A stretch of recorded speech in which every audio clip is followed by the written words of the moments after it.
नमस्ते सभी को। तो आज के कार्यक्रम के अपने मेहमान हैं श्रीमान जी मेजर साहब पवन जी खीचड़।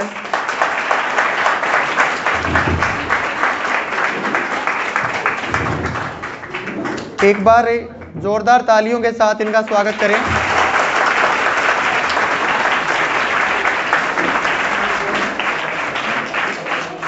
आज के मेहमान के बारे में मैं आपको इनके द्वारा प्राप्त ख्याति के बारे में बताना चाहूँगा कि 24 वर्ष की आयु में इन्होंने भारतीय सेना में ज्वाइन किया था सीडीएस एग्ज़ाम के द्वारा लेफ्टिनेंट जनरल पोस्ट पे, और इसके बाद इन्होंने भारतीय सेना में लगातार देश के लिए वो काम किया जो से सीना चौड़ा हो जाता है जब इनके गर्व के बारे में सुनते हैं।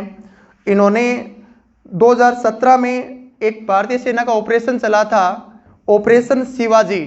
ऑपरेशन शिवाजी जो था ये चलाया गया था घाटी में आतंकवादियों के सफाया करने के लिए, और उस समय घाटी में एक 30 वर्ष से बहुत ही बड़ा पाकिस्तान का आतंकवादी संगठन का मुखिया सक्रिय था, लगातार भारतीय विरोधी घटनाएं कर रहा था, उनको इन्होंने मार गिराया था। पूरे आधार परिवार की तरफ से माल्यार्पण के द्वारा इनका स्वागत किया जा रहा है। जो जोरदार तालियां बजाएं यहाँ पे।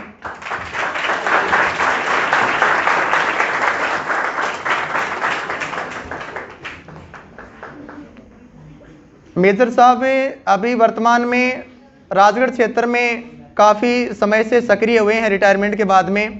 तो इन्होंने अभी वर्तमान में कल गणतंत्र दिवस भी है, हमने 1-2 दिन पहले इनसे आग्रह किया था कि आप हमारे परिवार के साथ में भी कुछ ऐसी बातें रखें जिससे हमें और इन बच्चों को कुछ मार्गदर्शन मिले। तो ज़्यादा समय न लेकर के मैं मेजर साहब को आमंत्रित करूंगा कि वो विस्तार पूर्वक सारी बातें आपके साथ शेयर करें।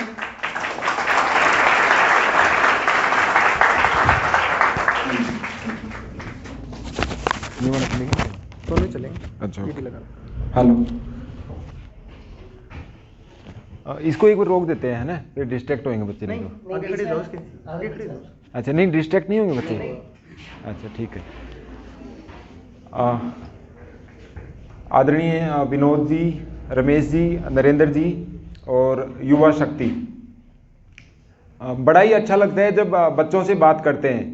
2019 में मैंने रिटायरमेंट लिया था, वीआरएस लिया था मैंने किसी पर्सनल कारणों की वजह से। तो उसके बाद से मैं दिल्ली रहता था, वहाँ पे काफ़ी यूनिवर्सिटीज़ में, कॉलेजेस में, अलग अलग दिल्ली यूनिवर्सिटी या बेंगलोर, पुणे, सब जगह मैं जाता रहता हूँ मोटिवेशनल टॉक्स के लिए। लेकिन वहाँ पे जब मैं जाता हूँ और यहाँ पे आज आप लोगों के साथ जो हम बात कर रहे हैं, उसमें दिन रात का अंतर है। दिन रात का अंतर इसलिए है क्योंकि वहाँ पे जब मैं जाता हूँ, उनको अपनी गाँव की, यहाँ की जो दिक्कतें हैं वो जब वहाँ पे बताते हैं, शेयर करते हैं, तो उनके वो चीज़ें समझ में नहीं आती। वो सोच भी नहीं सकते कि ऐसा थोड़ी होता है, कनेक्ट नहीं कर पाते हैं। वो उन चीज़ों से इतना सीख नहीं पाते हैं। मैंने इसलिए मैं दिल्ली से वापस अपने यहीं पे गांव में वापस आ गया कि यार बच्चों को अगर मोटिवेट करना है तो अपने वाले बच्चों को मोटिवेट करें। सही बात है ना, क्योंकि उसी गांव से मैं हूँ जिस गांव से तुम लोग हो, है ना।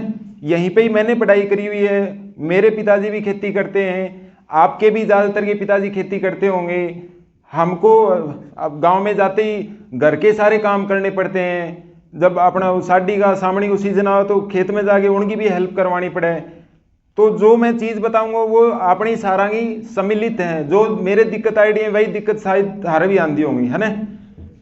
सब ना मोटी दिक्कत आपने टाबरांगी हुआ है। मैं बीच बीच में हिंदी मारवाड़ी सारी बोलूँगा, ठीक है।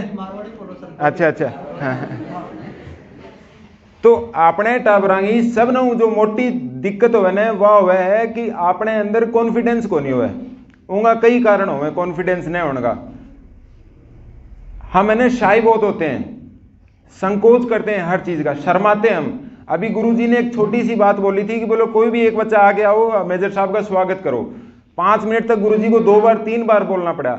जबकि दिल्ली में जाता हूँ और कहीं जाता हूँ ना तो बच्चे ने भाग के 10 बच्चे एक साथ आते हैं, भाग के। कॉन्फिडेंस देखो उनका, इसी चीज से पता चलता है चीजों का, है ना। भाग के आते हैं, प्रोजेक्शन होता है, ऐसे हाथ मिलाते हैं, कितना मोटिवेशन होता है ना। समझ रहे ना आप इस बात को।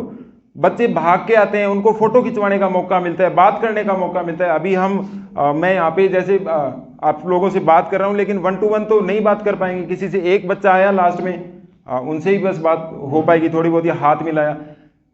सबसे मोटी बीमारी अपने कि हम शर्माते बहुत हैं, हर चीज में शर्माते हैं, सबसे पीछे वाली लाइन में बैठने की कोशिश करते हैं, गुरुजी क्लास में सवाल पूछते हैं, झिझकते हैं हर चीज को। हमको लगता है कि हम गलत होंगे, गलत ही तो होंगे, गलत होंगे तो तभी तो हमको सही चीज का पता चलेगा। अभी मान लीजिए अगर आपसे कोई कुछ पूछता है और आप मन मन में सोचते हैं कि यार नहीं मैं गलत होऊंगा, मैं नहीं बताऊंगा, आपको कैसे पता चलेगा कि आप गलत हैं कि सही, जब तक आप उसको बताएंगे नहीं।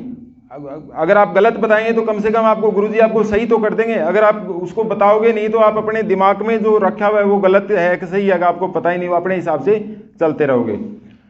सबसे पहले मैंने आपको चीज बताई कि हम संकोच बहुत ज्यादा करते हैं, तो हमको जीवन में कभी भी संकोच नहीं करना चाहिए।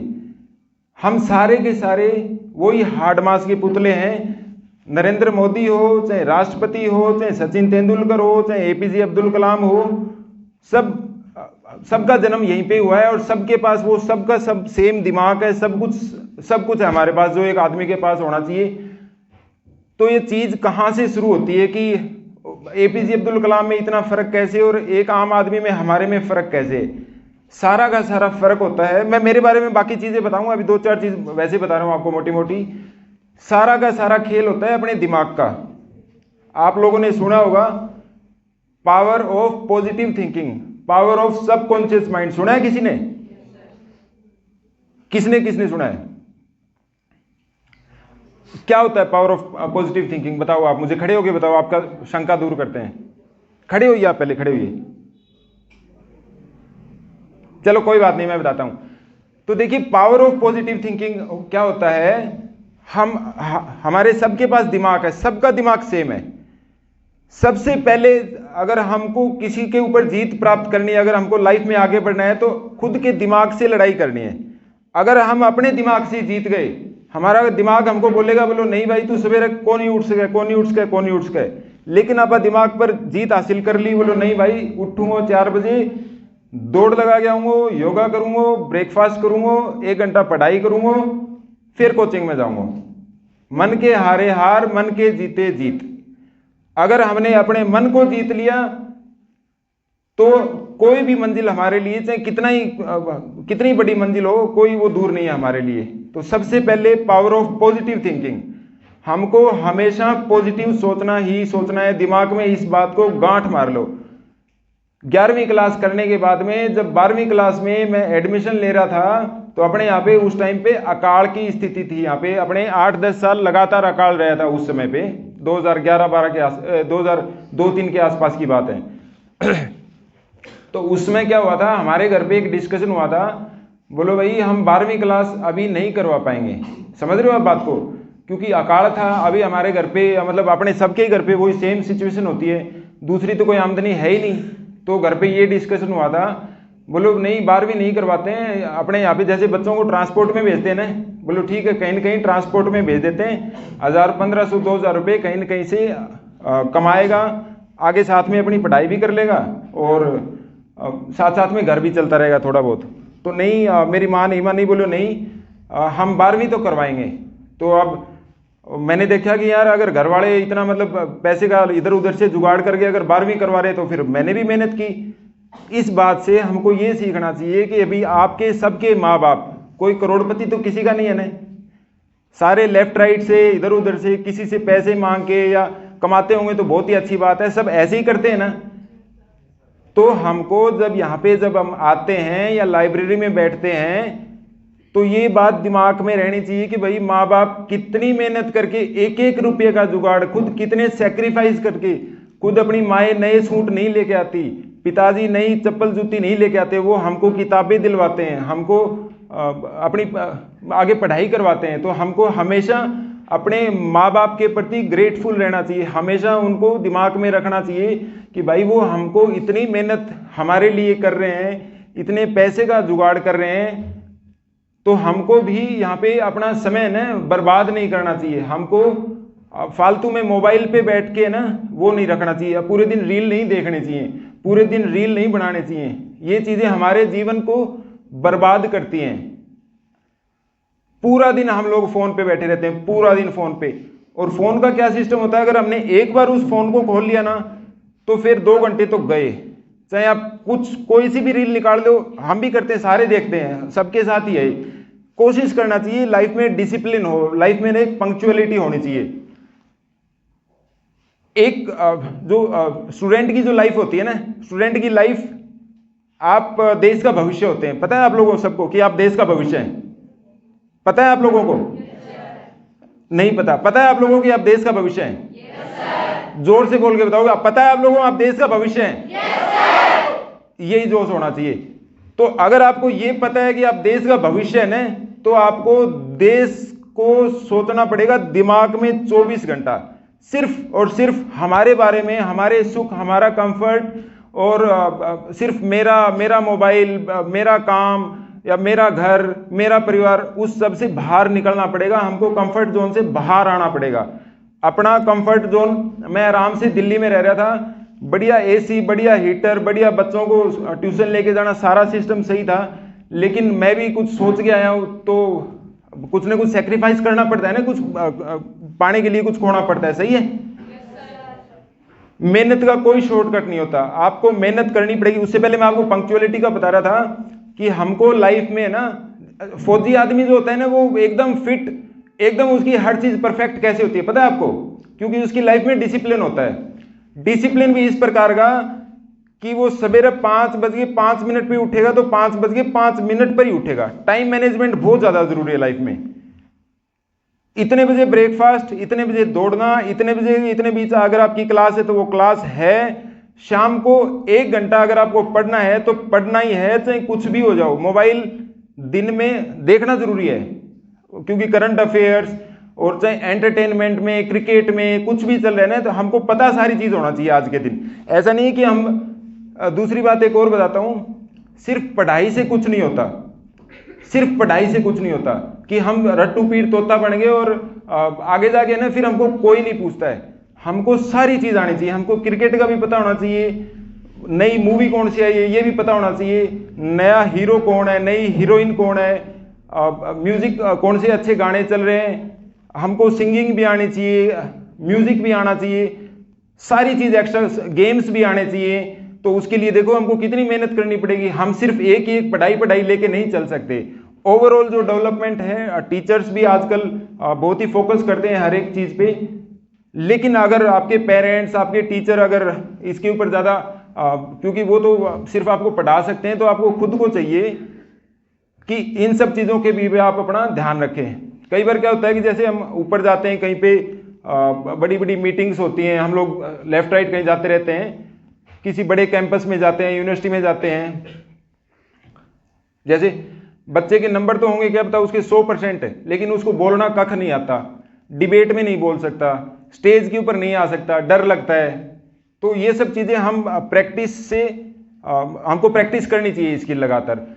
तो टाइम मैनेजमेंट बहुत ज्यादा जरूरी है आपकी लाइफ में। आप लोगों को लिख के रखना चाहिए।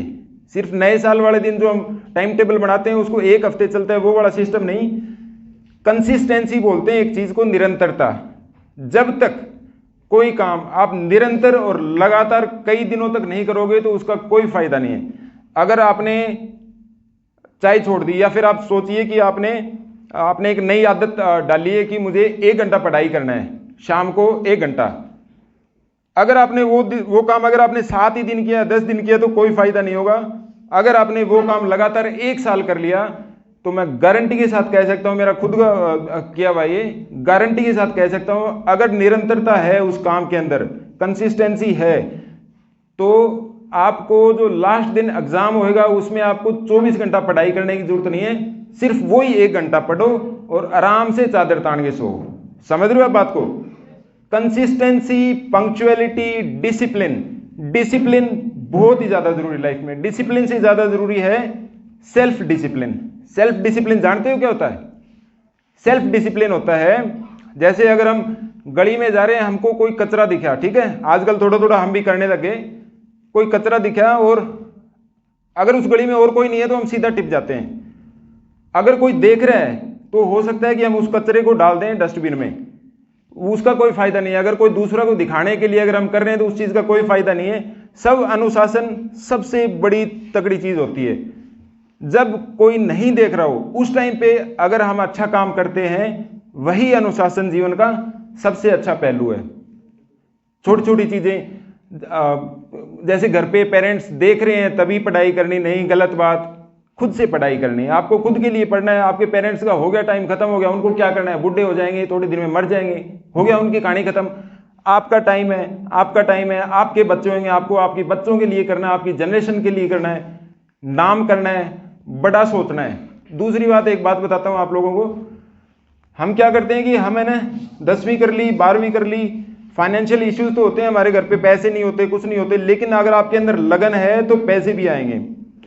अगर हम बड़ा सोचेंगे और अगर हम उसको सोचेंगे कि भाई मुझे ये करना है, कोई भी काम ले लो चाहे आप सोचोगे कि ये काम मुझे करना ही है, तो 100% गारंटी इस बात की कि पूरी की पूरी कायनात, डायलॉग सुना होगा आपने, पूरी की पूरी कायनात का हर एक जर्रा जर्रा हमारी मदद करता है उस काम को सफल होने के लिए। हर एक आदमी, आपकी जो आस पड़ोस में, आपके पड़ोसी, आपकी क्लास में हर एक बच्चा, हर एक टीचर, चाहे कोई भी आपकी लाइफ से जुड़ा हुआ हर एक व्यक्ति आपकी हमेशा मदद करेगा। बोलो भाई अगर ये इतना प्रयास कर रहा है तो थोड़ा बहुत इसकी सफलता में मेरा भी योगदान होना चाहिए। हमको ये सोचना ही पड़ेगा और हमको स्ट्रांगली सोचना पड़ेगा और बड़ा सोचना पड़ेगा। डॉक्टर एपीजे अब्दुल कलाम ने कहा था एक बार कि अगर हम सोच ही रहे हैं, हम सोच तो रही है ना, मान लीजिए हम सोच रहे हैं कि मेरे को वो पढ़ना है, 10वीं पास करके या 12वीं पास करके मेरे को फौज में जाना है, सोच ही तो है, मेरी सोच है वो, ठीक है। डॉक्टर एपीजे अब्दुल कलाम साहब ने कहा था कि अगर मैं सोच ही रहा हूं तो कम से कम मैं बड़ा सोच लूं, उसका पैसे नहीं लग रहे ना, बड़ा सोचना है, एक कदम आप और ऊपर जाओ। अगर आपने इतना ही सोचा है, दिमाग में न कुछ इसको चार्ज करना न कुछ नहीं करना, वही सेम दिमाग है, एक कदम ऊपर सोचो। बोलो भाई मैं 12वीं करके अग्निवीर बनने के बजाय अब मैं 12वीं करके एनडीए की तैयारी करूंगा, सब कुछ सेम ही तो, मेरे को सिर्फ सोचना है, मेहनत करनी है, वही सेम, सब कुछ सेम है। जो अग्निवीर की तैयारी करनी है वही, अगर हम एनडीए में उतनी एनर्जी अगर हम निरंतरता कंसिस्टेंसी के साथ करेंगे तो हम आराम से एनडीए भी कर सकते हैं। ये चीजें सीखने की हैं, ये चीजें सिर्फ सुनने की नहीं है। आप और भी किताबों में पढ़ते होंगे, इंस्टाग्राम पे सुनते होंगे, ऐसे पूरे दिन लेक्चर आते रहते हैं। इन सब चीजों का तभी फायदा होता है और तभी हो सकता है जब उसमें से हम एक दो चीज अपने जीवन में उतारें। जब तक हम उसको उतारेंगे नहीं, उन चीजों को हम लिखेंगे नहीं। लिखना सबसे अच्छी आदत होती है। कोई भी अगर आपको हैबिट बनानी है ना, एक रूल होता है लाइफ का, अगर आपको जीवन में कोई भी हैबिट बनानी है तो आप उसको लिखिए। आपको शर्म आएगी लिखते टाइम, लेकिन आप उसको लिखिए कि मुझे ये काम करना है जीवन में। आपको छोटे छोटे गोल्स बनाने, बड़े गोल्स बनाने कि भाई इस एक साल के अंदर 2024 में दिसंबर तक मैं ये काम करूंगा, अगले 2030 तक मेरे ये काम है, लाइफ में मैं बड़ा नाम करूंगा। जब तक हम लिखेंगे नहीं, जहां पे हम पढ़ते हैं जो अपना रूम है उसके अंदर टांगेंगे नहीं, सामने वो चीज दिखनी चाहिए, वो फोटो छप जानी चाहिए दिमाग के अंदर। अपना दिमाग अपने ऊपर कभी हावी नहीं होने देना चाहिए। अगर हम लिख के रखेंगे उन सब चीज़ों को, और छोटी छोटी चीज़ें भी लिख सकते हैं कि जैसे आप अच्छी आदतें लिख सकते हैं कि भाई मुझे डिसिप्लिन होना है, मुझे पंक्चुअलिटी लानी है लाइफ में, मुझे कंसिस्टेंट रहना है, हार्डवर्क मुझे करना है, मुझे पेरेंट्स को ध्यान रखना है, मेरे भगवान में विश्वास रखना है, बहुत सारी और चीज़ें। जब तक आप, तो मैं ये बता रहा था कि जब तक ये सब चीजें आप अपने जीवन में उतारोगे नहीं, सिर्फ सुन के ही बाहर निकलते ही भूल जाओगे, तो उसका आपको कोई फायदा नहीं होने वाला। आपको इन सब से, मेरे से या मेरे जीवन से अगर कोई सीख ले सकते हो तो लेनी चाहिए।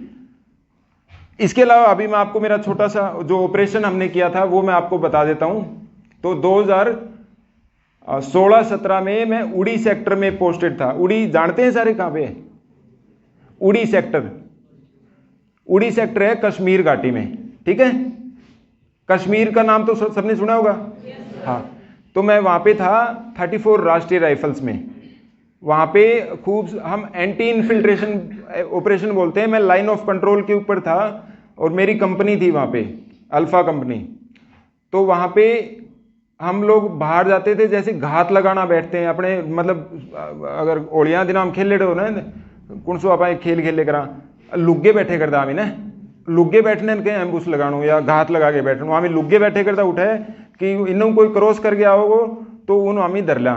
तो अतरा ही एक दिन, मतलब वो एक दिन को कोनी हो कि हमें एक ही दिन जाके बैठा, माने साल साल लगातार 4-5 दिन टाइम को भी कौन बेरो है, कौन से रूट पर आओगे न्यू भी कौन बेरो है, तो लगातार जानू पड़े जब उनकी सफलता मिले। तो वो कंसिस्टेंसी जो मैं आपको बता रहा था ना, निरंतरता, एक महीने अगर मैं लगातार भी जाके बैठ गया उस चीज का फायदा नहीं होने वाला, लेकिन अगर मैं उसी काम को 1 साल तक लगातार कर रहा हूं, 1 साल तक लगातार हफ्ते में 4 दिन जाके बैठ रहा हूं, उस रूट पे बैठ रहा हूं, उस रूट पे बैठ रहा हूं, अलग अलग रात को बारिश में बैठ रहे हैं, बर्फ में बैठ रहे हैं। सोचिए देखो फौजियों की कितनी दिक्कतें आती होगी, हमारे यहाँ पे हम एसी मिलता है, बढ़िया मतलब कपड़े हैं, बैठे हुए हैं आराम से, सिर्फ हमको पढ़ाई करनी और कुछ करना ही नहीं है।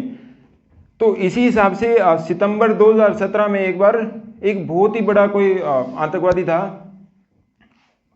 तो वो क्रॉस करके हमारे ऊपर उसने फायरिंग शुरू करी थी। और वो बताते हैं कि सबसे लंबे समय तक जीवित रहने वाला आतंकवादी था, ऑपरेशन शिवाजी नाम था हमारा उसका, सबसे लंबे समय तक जीवित रहने वाला आतंकवादी था। तो उसके साथ हमारा आमना सामना हुआ था। तो उसने काफ़ी देर तक, जनरली जितने भी ऑपरेशन होते हैं, एंटी इन्फिल्ट्रेशन ऑपरेशन हो या बाकी कोई ऑपरेशन हो, 2-3 मिनट तक चलते हैं, लेकिन उसके साथ हमारा ऑपरेशन काफ़ी लंबे समय तक चला था, 10-12-15 मिनट तक।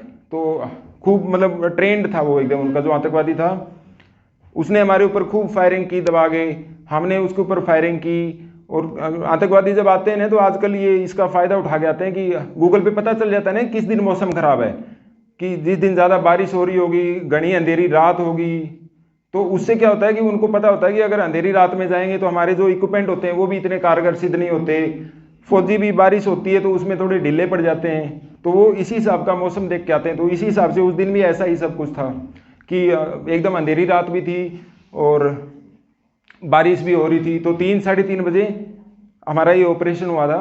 और काफ़ी देर तक जब आपस में फायर हुआ तो मेरे को ये लगा कि नहीं यार, ये ज़्यादा कोई नुकसान कर देगा, हो सकता है बड़ा आदमी हो, इस हिसाब से तब मैंने पीछे से जाके उसके ऊपर, जैसे आपने वीडियो में देखा होगा, उसके ऊपर ग्रेनेड फेंका था, तब वो बाहर आया था, तब हमने उसको आमने सामने से उसका एनकाउंटर किया था। तो बाद में पता चला था कि वो जो आतंकवादी था उसने अकेले नहीं 50 पुलिस वालों को मारा हुआ था अपने कश्मीर के। तो इसलिए हमारा उसका काफ़ी लंबे मतलब वो हुआ था, जो मुठभेड़ हुई थी हमारी काफ़ी लंबी चली थी। और क्योंकि हमारा कुछ भी, मेरी टीम का कोई कुछ नुकसान नहीं हुआ था, तो काफ़ी सफल ऑपरेशन हमारे लिए रहा था। और इसीलिए 2019 में मेरे को ये शौर्य चक्र से नवाजा गया था।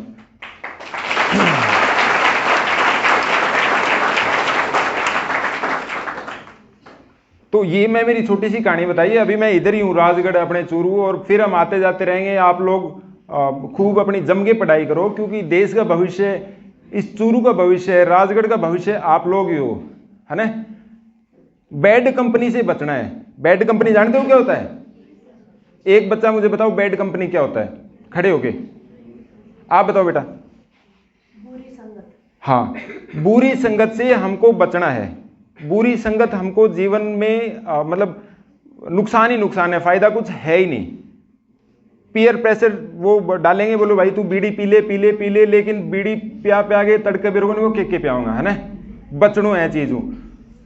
अच्छा दोस्त बनाना है, जितना अच्छा दोस्त होगा समरसता बढ़ेगी। समाज को अच्छे लोगों की जरूरत है, बुरे लोगों को हमेशा ही गाली पड़ती है ना। न्यू ही ठेके के शामी पवो मार के 10-20 साल में पढ़ा पाऊंगा तो कोई फायदा को नहीं।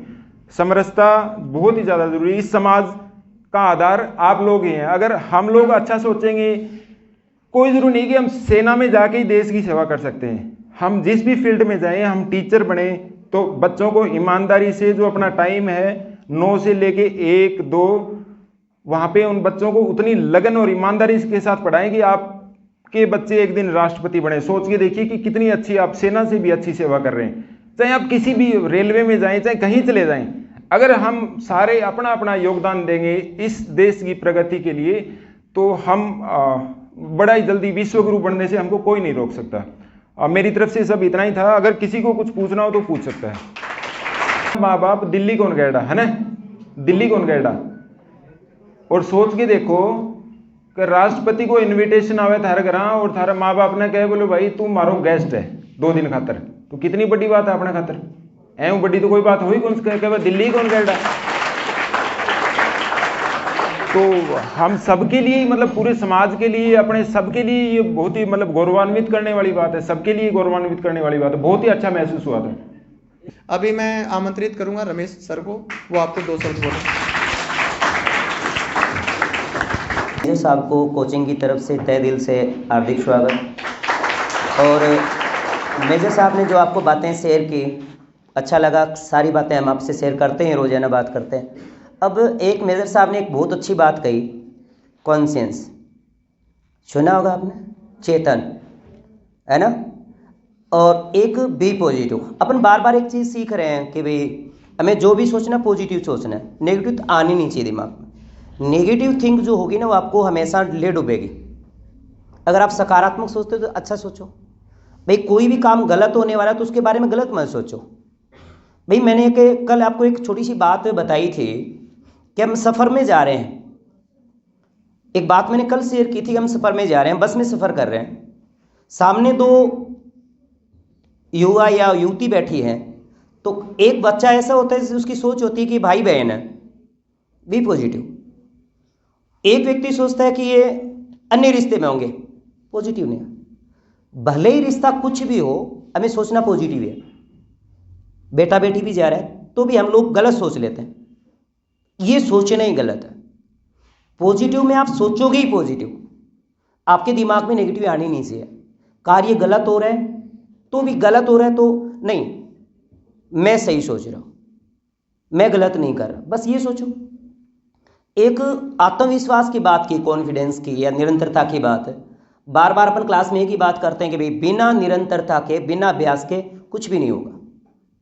ये बात हम भी शेयर करते हैं, मेजर साहब ने अपने अनुभव के शेयर की और हम भी अपने अनुभव आपसे बार बार शेयर करते हैं कि भाई निरंतरता और अभ्यास के बगैर सफलता मुश्किल है।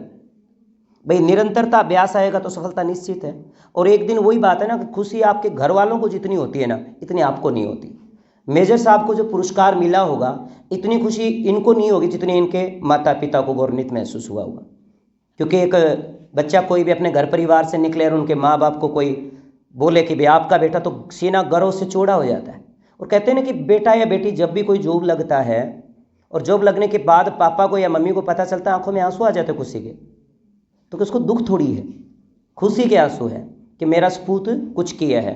अपने एक मारवाड़ी में कहावत है कि आपने ब्यास से मूल प्यारो, और सबसे प्यारो जो धन हो बेटा बेटी को है। अगर बेटा और बेटी कुछ बन गए तो माँ बाप को कुछ नहीं चाहिए।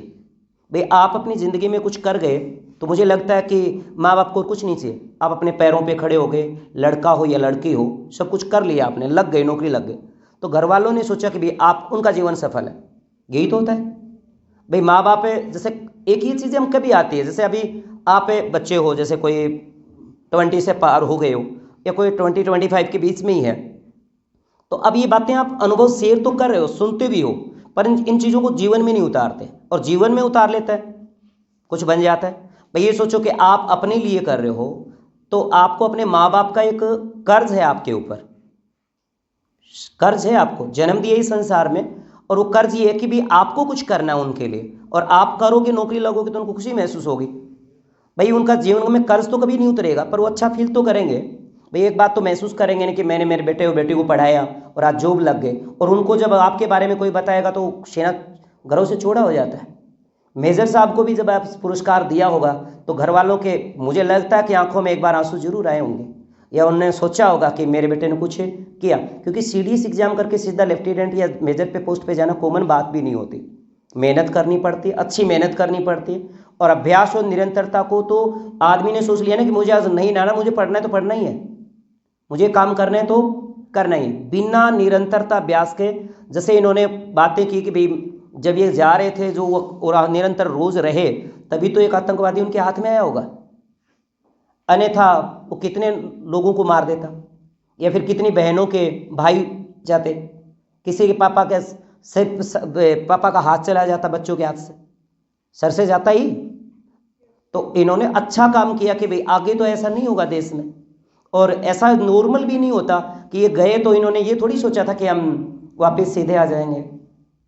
वे एक देश का जो सिपाही होता है वो ये नहीं सोचता कि मैं जा रहा हूँ तो सीधा अगले कोई मार के आता हूँ, वो अपनी जान हथेली पे लेके जाता है। ऐसा नहीं होता कि भाई आज हमारे पास सामने अच्छे बैठे हुए, काश खुदा ना खास्ता ऐसा कुछ गलत हुआ होता, क्या पता, गोली पूछ के थोड़ी आती है या इनसे पूछ के थोड़ी गोली लगी थी। तो ऐसा बहुत से खतरे होते हैं जीवन में। जीवन में खतरे नहीं है, एक बात है ना, जीवन में संघर्ष नहीं है तो कुछ भी नहीं है। और जिंदगी संघर्षमय जिंदगी बहुत प्यारी होती है। अब अपन क्या सोचते हैं कि सुबह खा लिया, पी लिया, पढ़ लिया, लिख लिया, बस हो लिया। संघर्ष नहीं है। और संघर्ष तब आएगा जब एकाग्रता, निरंतरता, अभ्यास, सुख चैन छोड़ोगे। क्योंकि कहते हैं ना कि जीव को जो मिठास देने वाली चीज़, अच्छा लगने वाली चीज़ अच्छी नहीं होती शरीर के लिए। होती है क्या बताओ?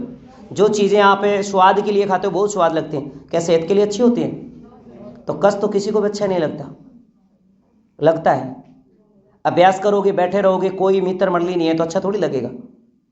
तो मैं तो ये कहना चाहूँगा कि सर से आप बार बार, जैसे सर आप आते रहेंगे बार बार, और मैं तो कहूँगा कि आधार परिवार से हमेशा जुड़े रहें। और जब भी हमें इनकी ज़रूरत पड़े और आपको बार बार आके अपने मोटिवेशन स्पीच देते रहें। क्योंकि कई दफ़ा क्या होता है कि हम लोग बार बार बोलते हैं ना तो उसका प्रभाव कम ही पड़ता है।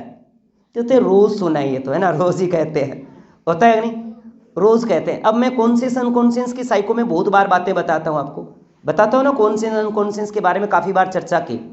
पर उस बात को कोई दूसरा आके बोले, मेरे से सीनियर बोले, कोई अधिकारी आके बोले, तो सोचते हैं कि हमारे सर ने भी हमें ऐसा ही कहा था।